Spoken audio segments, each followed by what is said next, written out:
This is a bonus section of Reason Wizardry. The whole point of this is to go through some of the Thor polysonic synthesizer basics. Most of this is covered in the Reason manual, and it's probably a refresher for most of you, but I thought it'd be a good idea to go through and just show you some simple tips and tricks along with some of the basics of Thor, just in case you're feeling a little bit overwhelmed with the initial depth of Reason Wizardry. Okay, we're going to start at the top and work our way down. I'm going to just touch on some unique aspects about Thor, not every little bit. You can refer to your manual for things I skip over. Okay, first, polyphony. We have something unique here, and it's release polyphony. No other synth I've seen has this. Basically, it means how many voices can be active during the release stage. So if you have a pad with a long release, there'll probably be lots of voices in the release stage that you might not even be able to hear. So by lowering release polyphony, you can get a CPU boost and you can't really hear the difference. So if Thor is maxing out your CPU, you should try lowering release polyphony before anything else. Next we have portamento, and that's pretty basic, and I'm sure you know what it is. One thing you might not know is that it's a polyphonic portamento. So you can play more than one note, and if you hold them down, it'll glide to the next note, like this.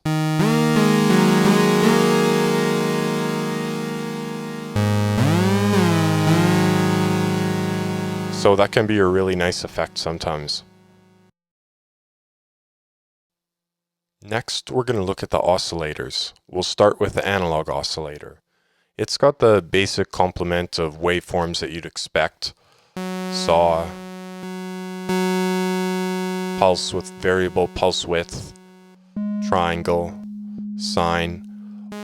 One thing you might not know is with a pulse waveform, values of pulse width 0 and 127 are actually completely silent. And this is exactly like a real analog synth, or most of them anyway. So you can use an LFO, and if you increase the modulation range enough, you can get silence. And depending on how you want to work your patch, that can be useful in sound design. So just keep that in mind. Next, we have the wavetable oscillator, and I'll just describe first kind of what a wavetable is. A wavetable is a series of single cycle waveforms strung together. We move through that series of waveforms with the position knob. So for the voice wavetable,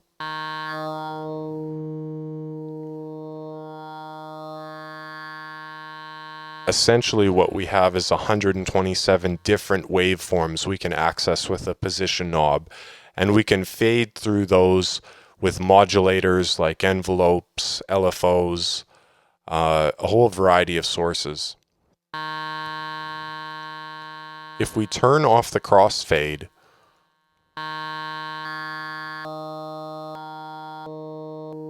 it no longer crossfades between the waveforms.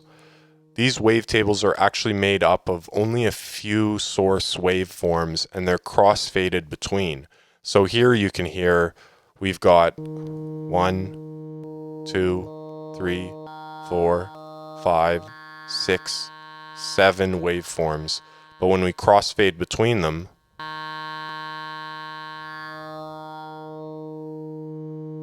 essentially we have 127. So when you turn off crossfade, that's more like the classic PPG wave sound. That didn't have any crossfade at all. With crossfade on, it's more of like a microwave XT sound. Next, we have the phase mod oscillator. Now, there's some complex math behind this that Casio invented in the 80s, and I'm not going to be able to really relay that to you. Gordon Reed has written some excellent articles for propellerheads.se that I recommend if you're into that really technical aspect, but practically I can tell you how to work with it. We have two different waveforms here, the first and second. For the most part, you'll only need the first. You'll want to use the phase mod oscillator when you don't have a free filter. That's because using the PM control is basically like a filter itself. So it's like an oscillator and filter all in one. Listen.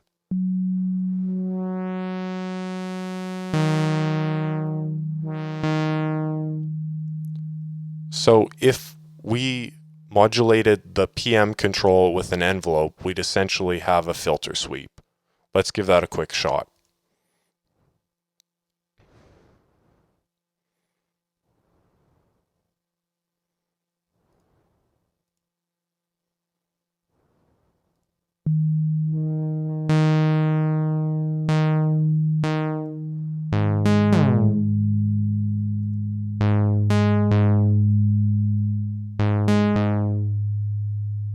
If we choose a different waveform, we can get more resonant sounds.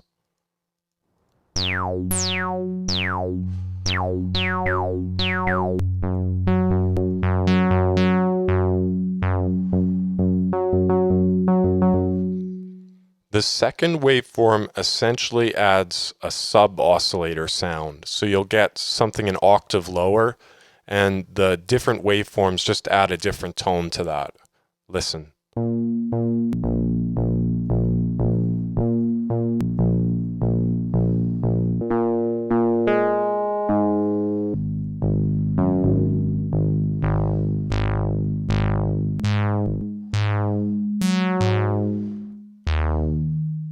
So like I said, the phase mod oscillator is really useful if you've already got your filter slots filled and you just want to add a filtered sound that's completely separate than the other filters.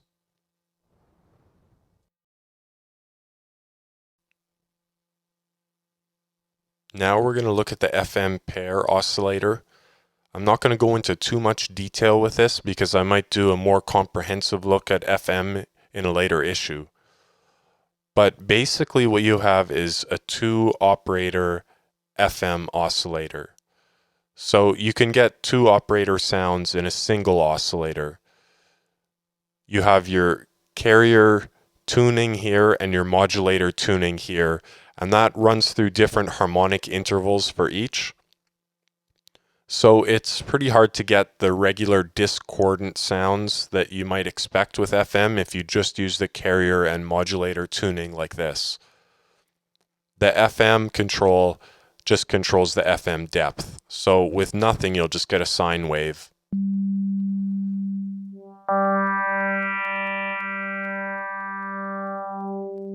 Of course, you can use envelope control like we've got set up here.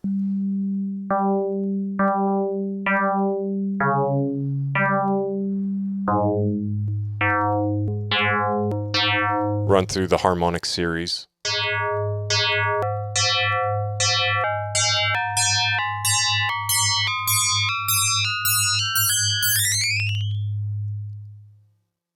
So that's the basics of it. If you want that classic detuned saw sound, popular in trance, techno, you're going to want to use the multi-oscillator. It's got the usual complement of waveforms, but what's different about it is for each waveform, there's actually multiple waveforms playing the same note. You can control the detune between those waveforms using the amount control.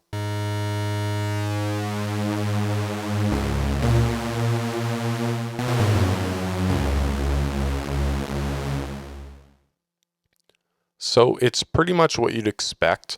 One thing I'm going to point out are the third and fourth waveforms, which are actually pre-filtered versions of the sawtooth and square. So here we have the sawtooth.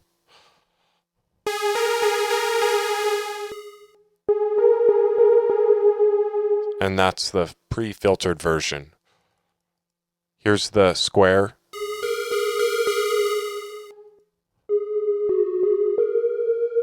And the pre-filtered version. So if you just want a softer sound and get rid of a little bit of that high end, you can just change the waveform and you don't have to do anything with filter settings or mod matrix or anything else.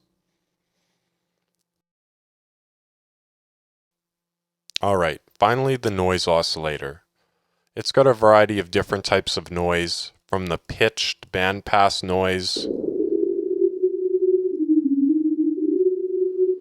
sample and hold, static,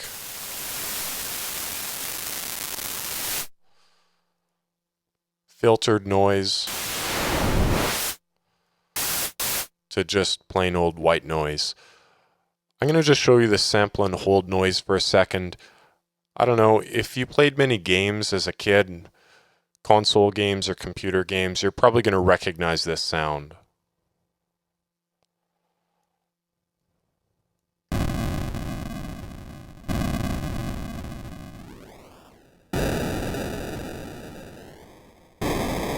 Sounds like an explosion, right? Well, back then they used sample and hold noise a lot because they couldn't actually sample real explosions. Oh, they couldn't get any real sounds into those machines, pretty much. So they used these kind of circuits to make noise that would sound like a variety of different things. It's pretty good for synthetic drums. It's really good for explosions and sound effects. If you sweep it with envelopes or LFOs, you can do some really neat stuff.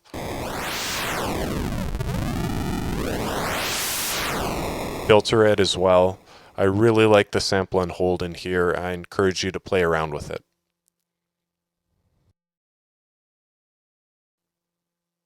Okay, I'm going to skip over the sync stuff for now because I want to talk about that in a later video. Amplitude modulation, I already touched on in the main part of this issue a bit. Basically, it's just ring modulating oscillator 1 from oscillator 2, and there's just a simple slider control. So basically, you can just load up two waveforms, play with the slider and see what you get. Modifying the tuning is obviously going to give you some different kind of sounds.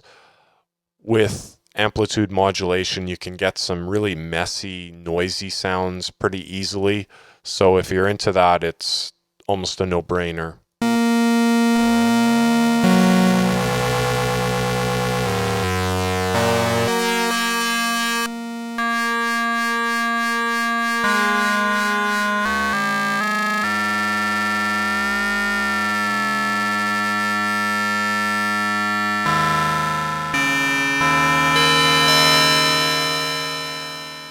Also, bell and metallic stuff, it's really easy to use. Just don't be afraid to go crazy with the tuning, and don't be afraid to go away from just the standard octaves. You're going to need to play around with the fine tune and the semi-tune parameter to get something useful out of it. I'm not going to say too much about the filters now because I want to talk about them later.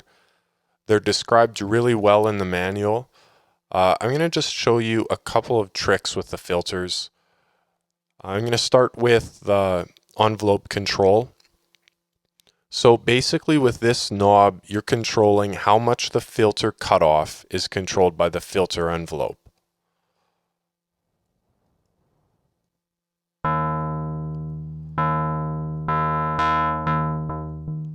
So no modulation. To lots. So that works great, that's fine, except for there's no easy way to map this to one of the rotaries or buttons. I'm not sure why, it's just not in there. Look for it. Filter 1, not in there anywhere. But often you're going to want to add that to one of the rotaries. There is a way to do it. Use the mod matrix, forget about this knob. Alright.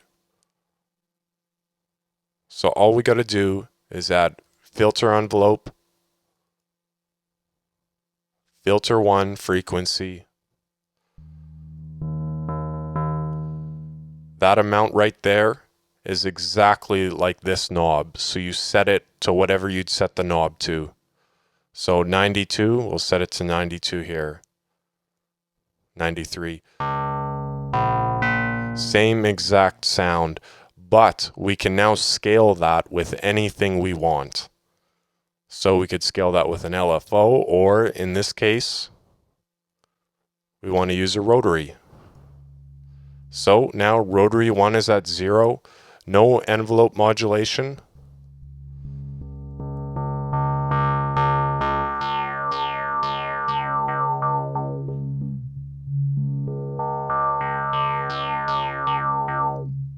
So if you thought you had to waste a combinator knob to make a modulation like this, you don't. You can use Thor. You just have to use the mod matrix a bit differently than you'd originally think. Okay, now I want to talk about the shaper. Let's say we've got a really heavily filtered, boring sound like this. Quiet too. That's not so great, but if we put that through the shaper, we can come up with something a lot more interesting.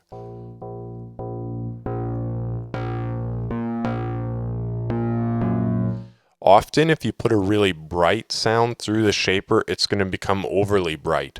But if you put something already heavily filtered through it, you can get something more balanced and it'll fit in your mix better. So it's still pretty quiet. And the next thing I want to mention is that the filter drive before the shaper really heavily affects the sound. Listen to this. So it's not just the volume, it also brings out different harmonics in the shaper.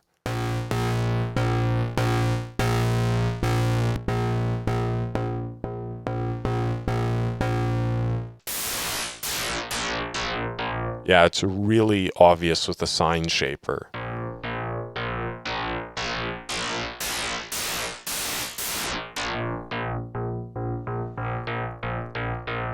So to use the shaper effectively, you have to really keep an eye on your input level before the shaper.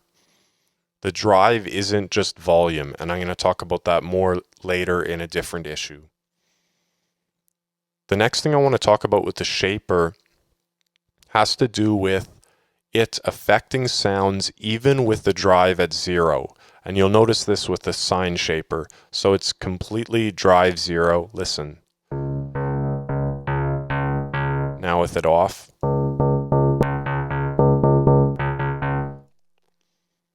Bipulse. Soft clip. Smaller difference, but it's there. In fact, the only two algorithms that don't affect the sound when drive is at 0 is rectify and wrap.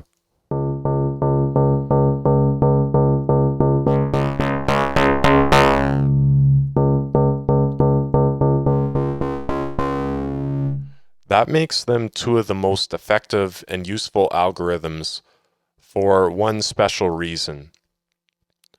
You've probably noticed there is no destination for turning the shaper on and off in the mod matrix. All we can do is change the shaper drive. So if we want to say map button 1 to turn drive on and off, we can't. All we can do is turn drive to 0. So if we were using unipulse and turn drive to 0, we'd still have an affected sound. But if we're using wrap and we go from 127 to 0, we have a completely dry sound. So you can safely use wrap and rectify and turn them on and off using modifiers, using anything, envelopes, and you'll get your dry sound again. So those are the two most useful algorithms, and I recommend using them most. You may have heard of this beige section of Thor being called the global section, and this gray section being called the voice section, but you weren't sure exactly what it meant. I'm going to go over that right now because it's not exactly easy to figure that out, even with the manual. Basically, what it means is, let's say you have 3 polyphony. That means that everything in the voice section, you have 1 for each note. So if you're playing a 3-note chord,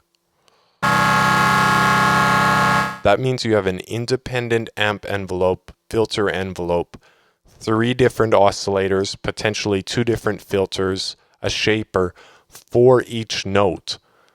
So if we had a long release on the amp envelope and we played 3 notes in series,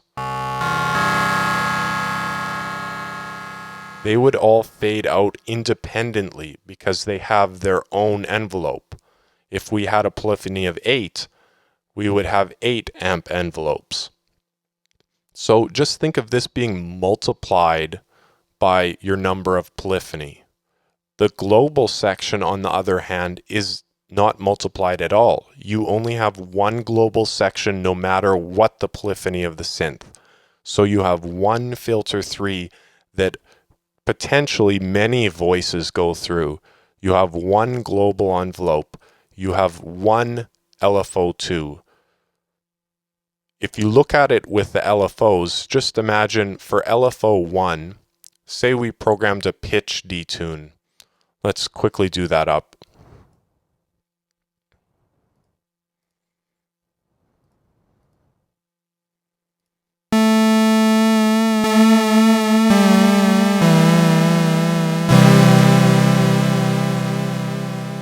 So if we play 3 notes at once, they'll all be modified by their own LFO. They won't be at exactly the same spot. So you'll get a pitch wobble that's different for every note that you play. Now, if we did that with LFO2,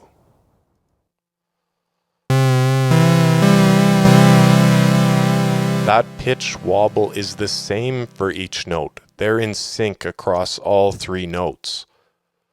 So it depends what you need for your patch. Sometimes you want an LFO that modifies all notes at once. Then you'd use LFO2. Sometimes you want an LFO that will modulate each note individually. And then you have your voice LFOs, LFO1. The global envelope is the same thing. Sometimes you might want an envelope that modulates all the notes at once, and it's not something that you'll usually use. Typically, if you use the global envelope, you're going to use it as an extra envelope when you're playing something monophonic. Because if we have a polyphony of 1, then we're only sending 1 note into the global section. It's a little bit easier to understand that way. For polyphonic stuff, I wouldn't recommend using the global envelope very much. Obviously, the delay and the chorus, that's applied to the entire mix, not per note. Another way to think of global versus voice is with a shaper. Shaper is essentially distortion. We could have a distortion, say we added a scream 4. That would be like a global distortion. It affects all notes, the entire mix. The shaper affects each note individually. That's why when you play a chord with a shaper on,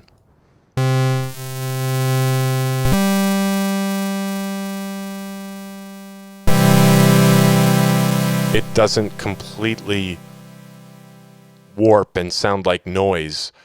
If you put a scream 4 at the end of it, then it would sound like a guitar amp, essentially. You'd have all sorts of overtones from playing your chord. That's because this is a voice distortion per note. It does not distort all notes at once, just 1 at a time.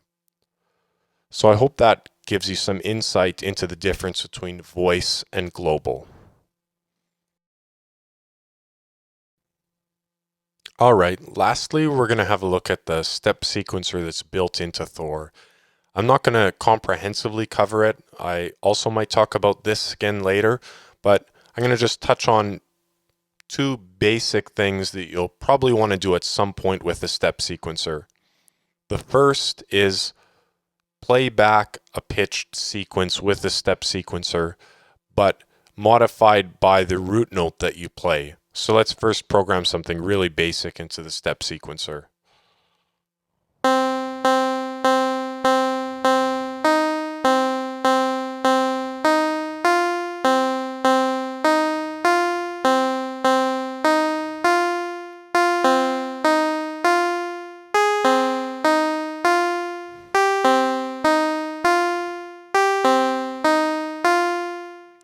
Okay, now we're fine with that sequence, but we want to play that back from our keyboard.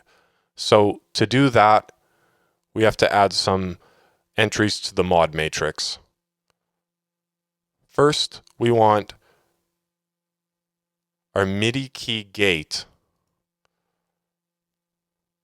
going to the step sequencer trigger at 100%. That means that each time we play a MIDI note, the step sequencer is triggered.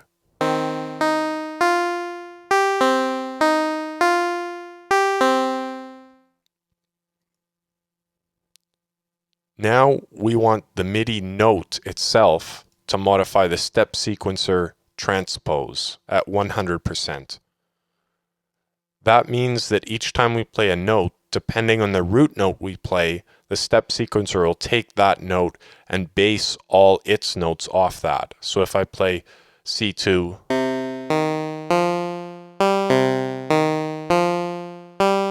or E2,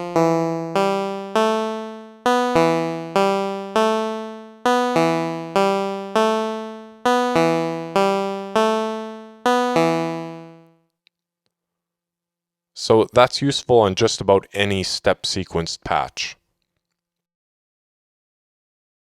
We're going to also have a look at step playback with the step sequencer. Basically, what that means is that every time the step sequencer is activated, it'll only move one step. So you can use that for a variety of things. You could use it for every time you push the key, it'll send a different modulator signal to something, like, say, the filter. I'm going to give that a shot. So we're going to use sequencer curve 1. I've just programmed a random curve in here, and we've routed that curve to filter 1 frequency. Now, every time we trigger it, it's going to move to the next step. But we don't have a trigger set up yet, so let's just put that back in. So MIDI gate once again at 100 to step sequencer gate. Sorry, trigger. So now every time I press a key,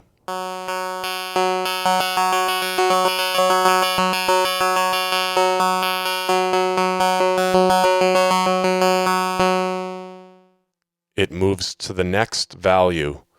So it's not like an LFO that it's in time. It's actually playing, it's changing just for the number of keys and speed that you're playing at.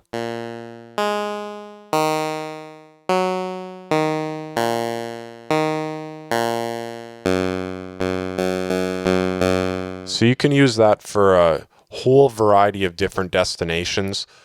Quickly, let's just grab a wavetable oscillator with the mixed waves and route that sequencer curve to the wave position.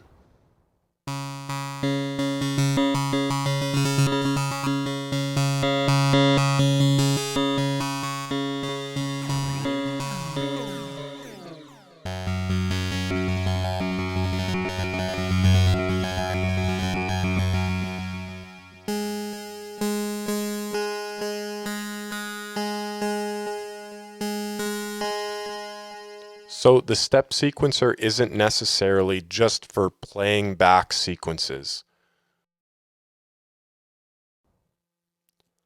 All right, that's the end of the bonus section of this issue of Reason Wizardry.